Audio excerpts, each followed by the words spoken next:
हमारे दुखों का मूल कारण जानते हैं आप क्या है? हमारे दुखों का मूल कारण है हम दूसरों से उम्मीद रखते हैं। हम चाहे वो हमारे दोस्त हों, रिश्तेदार हों, घर वाले हों या हमारा कोई बहुत खास हो, हमें दुख तो कैसे होता है उस इंसान।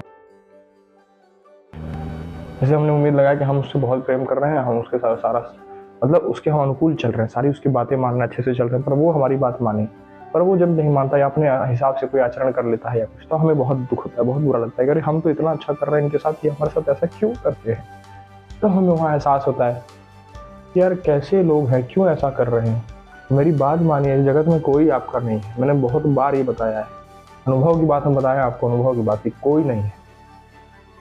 बिना काम के आपको कोई नहीं पूछेगा, पक्की बात याद रखना।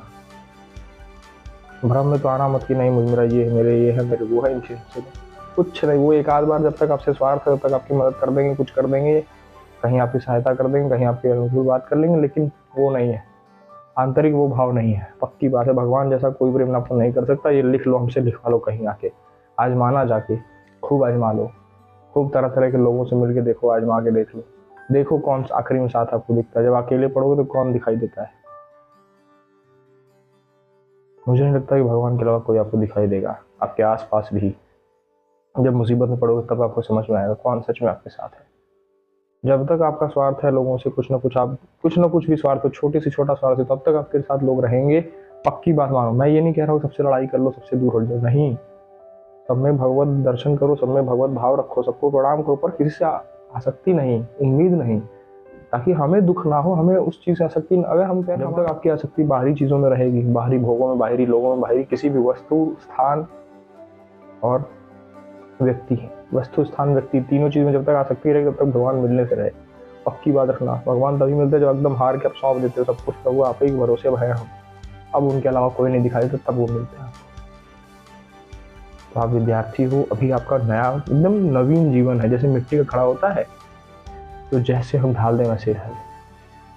भगवान के पास हम जाते हैं तो भगवान हम ऐसे ठोक के बजाते हैं, चेक करते नहीं, आप मिट्टी का बर्तन खरीदते हो उसे ठोक के बजाते हो ना, जैसे बज रहा है कि नहीं अच्छे से, तब मतलब वो पक गया अच्छे से।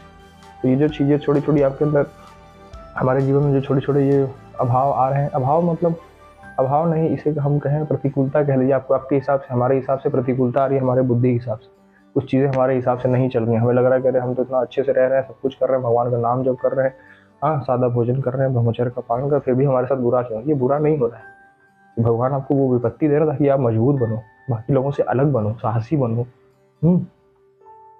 मतलब किसी चीज़ में दृढ़ निश्चय रखो अपना, मतलब आपको बार बार वो पकाना चाह रहे हैं, पर हम समझ नहीं पाते, हम अभाव में समझ नहीं पाते, बुद्धि मलिन है ना, क्या करें, समझ नहीं पाते। उसी को हमें समझना है, लोगों की बातों में नहीं आना है।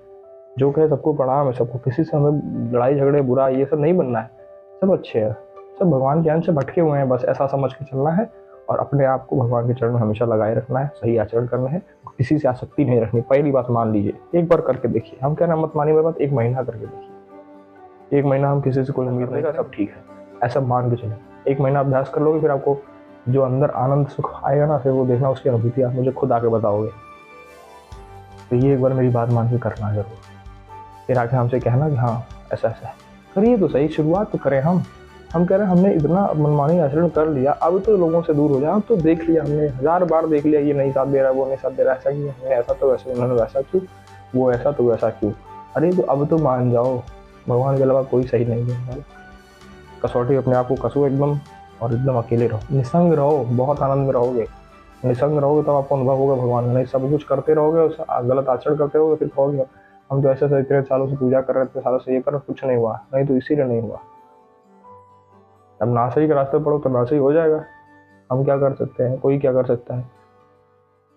मेरी विनती मानिए, हाथ जोड़ के मैं विनती करता हूँ, मेरी बात थोड़ी कटु होगी पर बात सत्य है, मेरी विनती मानिए, किसी से आसक्ति नहीं लगानी, सबको भगवत दर्शन करके, सबको प्रणाम करके निसंग रहिए, एकदम अपने ऊपर काम करिए, माता पिता की सेवा करिए, सबकी सेवा करिए, पर किसी से आसक्ति नहीं। कर दिया कोई हमारे लिए कुछ तो ठीक है, ठीक है, कृपा है प्रभु की, नहीं किया तो ठीक है, प्रभु का कोई लीला है, बस ऐसा मान के चलना है, ताकि हमें आंतरिक दुख ना हो, भगवान में लगे रहे, रास्ता हमारा भटके ना। ये बात मेरी मान लेना, प्लीज मान लेना, पक्की बात, विनती मान लेना।